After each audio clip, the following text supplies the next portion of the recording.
भाइयों एवं बहनों, देश के राष्ट्रवादी जनता, आप लोगों से विनम्र निवेदन है कि रिपब्लिक भारत के खिलाफ जो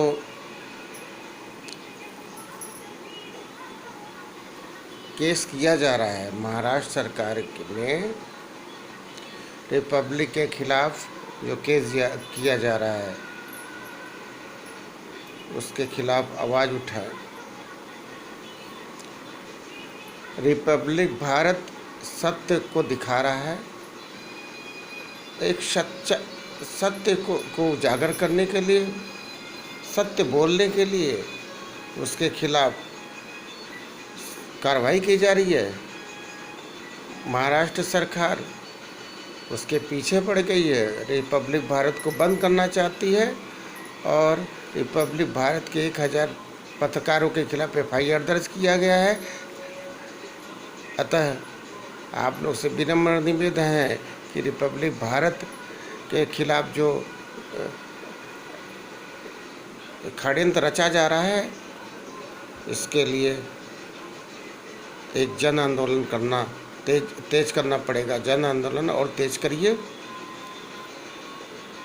और सुशांत सिंह हत्याकांड के लिए न्याय जरूर चाहिए और अगर न्याय नहीं मिला तो इसके लिए भी बहुत बड़ा जन आंदोलन होगा। और जिस तरह से रिपब्लिक भारत को परेशान किया जा रहा है, रिपब्लिक भारत के पत्रकारों के खिलाफ एक्शन लिया जा रहा है सत्य दिखाने के लिए। लोकतंत्र का चौथा स्तंभ मीडिया होता है, जिसका सबसे सत्य एग्जाम्पल भारत है, रिपब्लिक भारत है।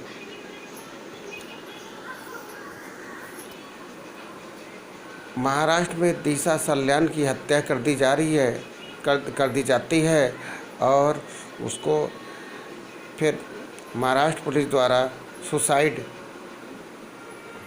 घोषित किया जाता है। इसी तरह सुशांत सिंह राजपूत की हत्या की जाती है और इसे सुसाइड बता दिया जाता है। जनता इसकी मांग कर रही है, CBI जांच चल रही है, न्याय की मांग कर रही है, न्याय में कोई व्यवधान न डाले। लेकिन उद्धव सरकार, शिवसेना की सरकार इसमें इस केस को दबाने के लिए बहुत कोशिश की और रिपब्लिक भारत ने सत्य दिखाया और रिपब्लिक भारत के सत्य दिखाने पर रिपब्लिक भारत के पीछे पड़ गई और परमवीर सिंह नाम का एक पुलिस अधिकारी, महाराष्ट्र का पुलिस अधिकारी, महाराष्ट्र सरकार के इशारे पर रिपब्लिक भारत को बंद करने के लिए उसके खिलाफ केस कर रहा है, फर्जी केस कर रहा है। 1000 पत्रकारों के खिलाफ केस किया गया है और इसके लिए हमें जन आंदोलन को तेज करना पड़ेगा, क्योंकि अब लोकतंत्र पूरे खतरे में आ गया है। संविधान की पूरी बदनामी हो गई है। उद्धव सरकार ने संविधान को बदनाम कर दिया है। देश में एक समय हमारे देश के राष्ट्रपिता महात्मा गांधी को नाथूराम गोडसे ने गोली मार कर हत्या कर दी थी। इसके कारण नाथूराम गोडसे को देशद्रोही माना गया। ये भी नहीं देखा जाता है कि नाथूराम गोडसे की क्या अच्छाइयाँ हैं। बस उसने महात्मा गांधी को गोली मार दिया तो उसे देशद्रोह घोषित कर दिया गया। लेकिन इसी तरह से अगर देश के संविधान का शपथ गढ़ करके एक संवैधानिक पद पर विराजमान उद्धव ठाकरे, जो महाराष्ट्र का मुख्यमंत्री है, देश की संविधान की धज्जियां उड़ा रहा है और देश में भ्रष्टाचार को बढ़ावा दे रहे हैं और जो फिल्म इंडस्ट्री में के माफिया हैं उनके खिलाफ जांच चल रही है। ड्रग्स के खिलाफ जो जांच चल रहा है, उस जांच के लिए उन्हें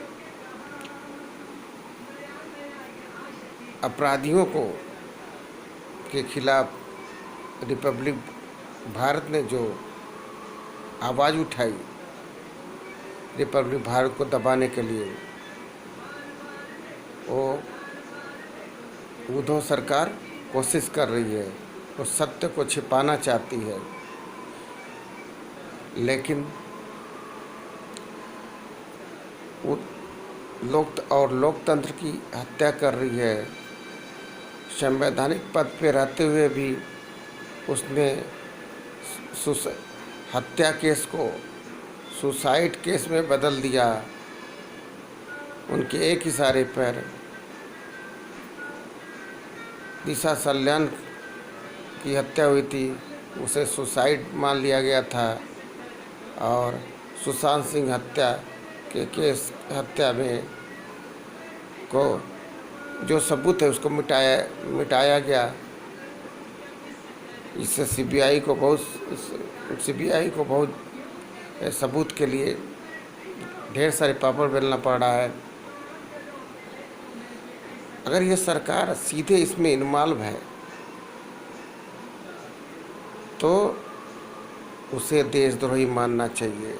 जैसे गोडसे को देशद्रोही माना गया था, तो इस तरह से उद्धव सरकार को देशद्रोही मानना चाहिए। इसे बर्दाश्त नहीं किया जाना चाहिए। अभी उद्धव सरकार समझ नहीं रहे है और महीनों हो गए, लेकिन उद्धव सरकार अपनी मनमानी करता जा रहा है। उसे नज़रअंदाज किया जा रहा है। ये कब तक संभव है? इतना कैसे बर्दाश्त किया जा रहा है? ऐसे सरकार के खिलाफ राष्ट्रपति शासन लागू करना चाहिए, उसे बर्खास्त करना चाहिए, राष्ट्रपति शासन लागू करना चाहिए। अतः अगर ऐसा ही रहा तो एक बहुत बड़ा जन आंदोलन होगा। अगर कुछ भी रिपब्लिक भारत के खिलाफ कुछ भी हुआ तो एक बहुत बड़ा जन आंदोलन होगा। एक चिंगारी बहुत बड़ा भयंकर अग्नि का रूप धारण कर लेगा। इसलिए जो पक्ष में है चाहे विपक्ष में है, उन नेताओं, मंत्रियों से और सरकारों और पार्टियों से गुजारिश है कि इस पे बहुत गंभीरतापूर्वक इसको लिया जाए और उद्धव सरकार को कटघरे में किया जाए और उन्हें महाराष्ट्र सरकार को बर्खास्त किया जाए। तब जांच सही तरह से होगा। उन्हें उद्धव सरकार को मौका दे दिया गया है और जब चाह रहे हैं, जितने एफआईआर करना चाह रहे हैं, निर्दोष पे एफआईआर कराते जा रहे हैं। वहाँ का पुलिस अधिकारी परमवीर सिंह एफआईआर करता जा रहा है। उसके पास लगता है कोई कार्य नहीं है और सीधे रिपब्लिक भारत के पीछे पड़ा हुआ है। रिपब्लिक भारत को कैसे बंद किया जाए? पब्लिक से रिपब्लिक भारत पे जो केस किया गया है उसके खिलाफ जन आंदोलन को तेज करना है और पब्लिक से देश की जनसंख्या 100 करोड़ है, तो 100 करोड़ तो पब्लिक जो है पब्लिक को आंदोलन में भाग लेना होगा और जन आंदोलन को तेज करना पड़ेगा।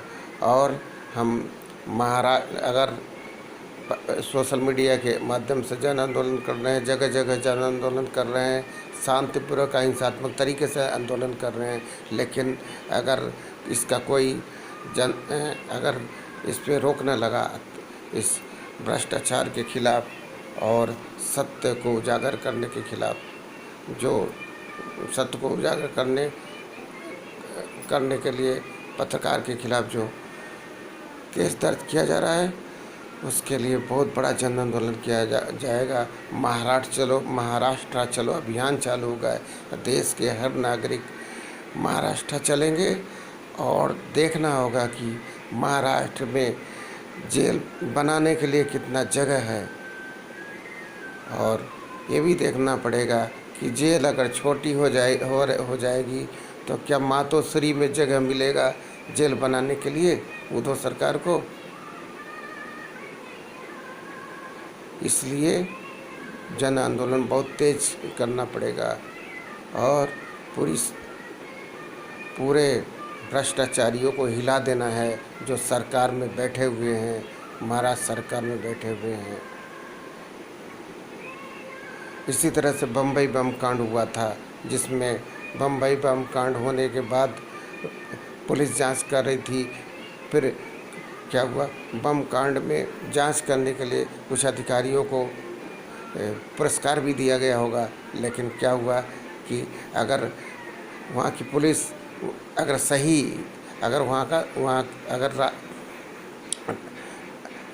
देश की सरकारें अगर सही होती उस पर और सही से वह एक्टिव होती और वहाँ की पुलिस सक्रिय होती तो बम्बई बम कांड होता ही नहीं, और बम कांड हुआ तो दाऊद इब्राहिम भागता ही नहीं।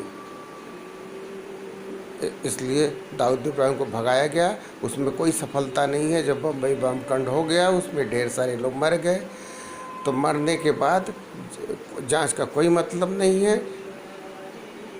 क्योंकि अगर पुलिस सही होती तो बम्बई बम कांड नहीं होता। अगर सरकार सक्रिय होती तो बम्बई बम कांड नहीं हुआ। बम्बई बम कांड नेताओं को दाऊद के साथ मिलने के कारण हुआ है। अगर दाऊद यहाँ आ जाए तो ढेर सारे नेताओं को कटघरे में खड़ा किया जा सकता है। और दाऊद का मकान भी नहीं गिराया जा रहा है। दाऊद के साथ कई लोग मिले हुए हैं और दाऊद का आज भी बोलबाला है।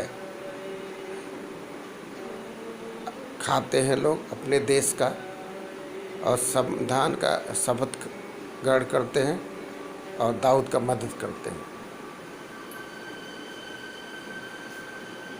और भ्रष्टाचार इतना बढ़ गया है, लोकतंत्र का इतना हनन हो रहा है, वहाँ की सरकार लोकतंत्र की धज्जियाँ उड़ा रही है। जिस जनता जो है लोकतंत्र को बनाए रखने के लिए, मजबूत बनाए रखने के लिए अपना अमूल्य वोट देती है कि लोकतंत्र मजबूत हो, और वही वोट लेकर के महाराष्ट्र सरकार में आई है और उद्धव सरकार मुख्यमंत्री बने हैं और उसकी लोकतंत्र की धज्जियाँ उड़ा रहे हैं। लगता है कि अपने देश में के संविधान में कुछ ऐसा लचीलापन है जिसके कारण उद्धव सरकार अभी बची हुई है। उनके खिलाफ कुछ एक्शन नहीं, वो मनमानी करते आ रहे हैं, लगातार मनमानी करते आ रहे हैं। उनके खिलाफ कोई एक्शन नहीं लिया जा सकता है। इसलिए कुछ कानून में संशोधन किया जाना चाहिए कि कोई मुख्यमंत्री मनमानी न करे, किसी के खिलाफ जब चाहे तब FIR कर दे। इस पर ऐसा कानून बनना चाहिए कि मुख्यमंत्री के हाथ में भ्रष्टाचार का पावर न हो कि भ्रष्टाचार कर सके। अतः आप देश की जनता से गुजारिश है कि आज से आंदोलन तेज कर देंगे। अगर 8-10 दिन या 15 दिन 20 दिन देखेंगे, अगर कोई एक्शन नहीं लिया गया, उद्धव रिपब्लिक भारत के खिलाफ जो षड्यंत्र रचा जा रहा है, वो अगर षड्यंत्र का पर्दाफाश नहीं हुआ और उस पुलिस वाले को सज़ा नहीं मिला तो हम लोग बहुत बड़ा आंदोलन करेंगे और सुशांत की हत्याकांड के न्याय के लिए मांग करेंगे। कि जल्दी से जल्दी उसका न्याय हो। न्याय के लिए आंदोलन करते रहेंगे कि इसमें कोई रुकावट ना आए। रिपब्लिक भारत को बचाने के लिए हम लोग आंदोलन करेंगे। महाराष्ट्र चलो अभियान चालू करेंगे। महाराष्ट्र चलो अभियान चालू करेंगे। देश के हर कोने कोने से लोग महाराष्ट्र जाएंगे। महाराष्ट्र की जेलें भर जाएंगी। महाराष्ट्र में एक जगह नहीं रहेगा, स्कूल कॉलेज भी नहीं बचेंगे जहाँ जो जेल बनवा सके। मातोश्री में भी जगह नहीं बचेगा कि जेल बनवा सके। और एक ऐसा सैलाब आ जाएगा कि उद्धव ठाकरे कुछ नहीं कर सकते। तब पता चलेगा कि देश के लिए स्वतंत्रता के लिए लोग, हमारे देश के स्वतंत्रता संग्राम सैनिक बलिदान दे दिए हैं। उसी हमारे लिए जनता के लिए बलिदान दे दिए हैं कि देश स्वतंत्र होगा, देश में अच्छा शासन होगा, देश के लोग जनता के खिलाफ अत्याचार नहीं करेंगे। लेकिन इसके खिलाफ जिसके लिए उन्होंने आज़ाद कराया, जिसके लिए उन्होंने अपना जान दिया, उल्टा पड़ गया। क्या ऐसे मुख्यमंत्री के खिलाफ मुख्यमंत्री जो देश के पे अत्याचार करे, देश को गुलाम बना दे, इसके लिए देश को आज़ाद किया गया है? क्या आज़ादी की कीमत यही है? क्या हमारे देश के बलिदानों, देश के शहीदों की कीमत यही है? क्या हमारे देश के स्वतंत्रता संग्राम सेनानियों की खून की कीमत यही है? हमें बदला लेना होगा। जो अपमान किया जा रहा है देश के स्वतंत्रता संग्राम सेनानियों के, देश को बर्बाद करने के लिए, उसके खिलाफ आंदोलन किया जाएगा और ऐसे लोगों को सज़ा दिया जाएगा, चाहे वो सत्ता में हो चाहे न हो। इसलिए आप एक बार फिर देश की जनता से गुजारिश है कि महाराष्ट्र में के खिलाफ, महाराष्ट्र सरकार के खिलाफ आंदोलन करना है। और औरतों के खिलाफ जो भी केस है, फर्जी केस है, उसकी जांच हो और जो फर्जी केस किया है उसको सज़ा मिले। जय हिंद।